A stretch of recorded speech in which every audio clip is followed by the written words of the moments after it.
Hello everyone, this is Father Law, and today I'm going to be discussing the latest patch coming with the seasonal event today.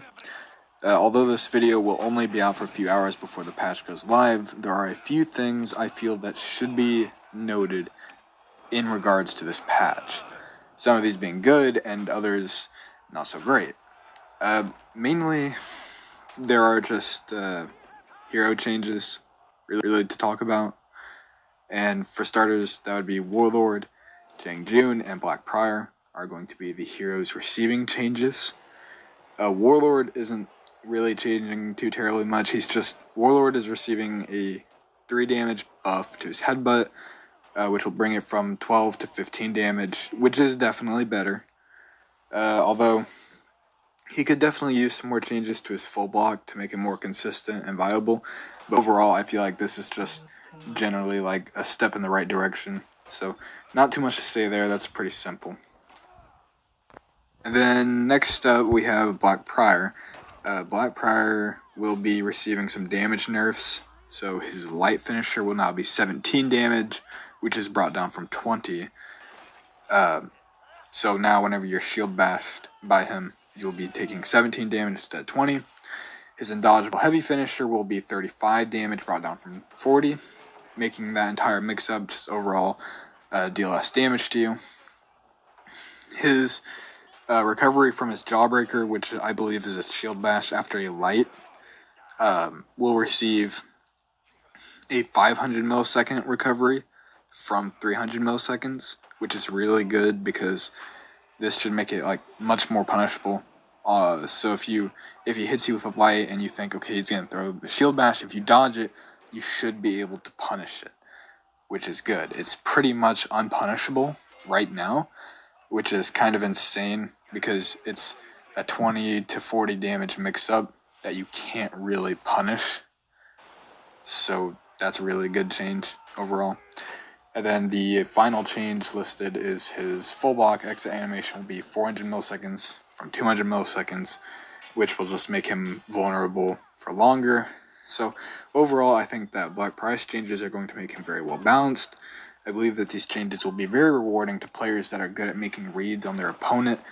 You know, Black Price will still be a very good character, and for the players that don't do anything other than the bash, it will no longer be as unpunishable. So with that, and the damage nerf, it should allow you to take a few more hits, make the fight last longer, and allow you to make a few more reads and have a few more opportunities to, you know, turn the fight in your direction, which is a really good change. Last, we have Jang Jun, who will basically be receiving a damage nerf across the board. I will have to accommodate these changes to the guide that I'm currently making, which will be done soon. But this changes everything, punish-wise, like max punish-wise. So Jang's top heavy finisher will be 38 damage from 45. His side heavy finisher will be 35 from 40. So those are his unblockable heavies. And his light finisher, the delayable light, will be 18 damage from 20. His zone will now be 25 damage from 28. Okay, so right off the bat, the damage nerfs are not a bad thing. But what needs to be understood about this character and his high win rate is that, first of all, there are two groups of players. There's competitive play and there's casual play. This change does not help either. Competitive play, it is generally understood that he has very bad offense and no reliable opener. His high health pool and good punishes allow him more opportunities to get his good punishes, allowing him to gain health leads, allowing him to, you know, really punish every little mistake, you know, if you're playing at that level. Okay, so, you know, other than these punishes, he doesn't really have an opener. Now, at lower levels, people are generally, I'm going to say, losing or dying to a delayable light attack. Okay, this isn't going to change. A 2 damage nerf is not going to, you know, save the player that literally eats every single light attack. They're still going to do that. They're still going to lose.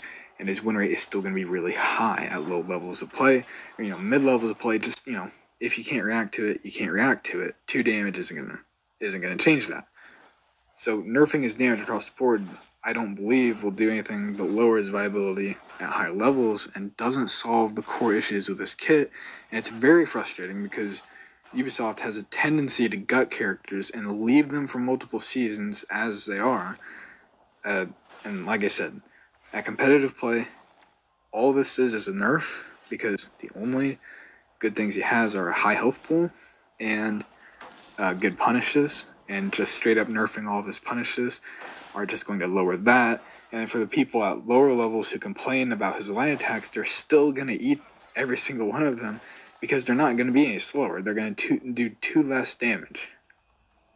So they will still lose, they will still complain, and he will continue to be high up on the win-loss matrix for duels, which we will probably see in the next season.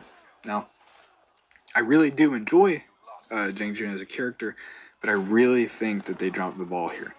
Now, don't get me wrong, I do honestly believe the damage nerfs are fine. However, he's getting nothing in return, and that's the problem. All of his unblockables are still able to be back dodged.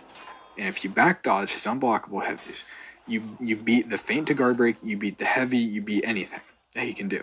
His dodge forward heavy shin kick mix-up can still be dodged on a single timing to avoid it entirely. His Sifu pose has one 600 millisecond zone attack out of it, making it extremely rare and difficult to punish any attack with it. And it's entirely impossible to mix up with, as there's no other form of pressure or attack that comes out of Sifu pose. He has one soft feint from dodge attack that has good iframes. However, it is still back dodgeable while avoiding the attack, the soft feint, or the feint to guard break. On top of that, it's pretty guard break vulnerable. So I don't really know the exact timing for it, but you can be guard broken pretty late into the dodge. So to accommodate for the damage nerfs across the board, they could have made the shin kick a reliable mix-up. They could have given him a soft feinted guard break from unblockables to allow him to actually punish people that dodge away from them. They could have given him more attacks from Sifu pose to allow him to mix up and actually punish attacks. They could have allowed him to dodge from Sifu to allow more mobility and maybe to allow him to punish people that want to attack him. Because as it stands, if you Sifu pose an attack, and if they have a fast follow-up, they will hit you out of it. They will hit you out of it. They will hit you out of your zone. You can't dodge out of it, and there is too long a recovery out of Sifu pose to block the attack or parry it. But all they did with this change, like I said, is lower his viability at higher levels and have done nothing to change how he's going to be played at lower levels, which will indefinitely lead him to still be being very high on the win percentage come next season. This is pretty disappointing because he's a very cool character, and I really wish that they would do some more stuff with his Sifu pose and just make him a character that does not rely so much on high damaging light attacks, just anything. But unfortunately, it does not look like they are going to be doing that, or doing that anytime soon. So that is all I have for today, guys.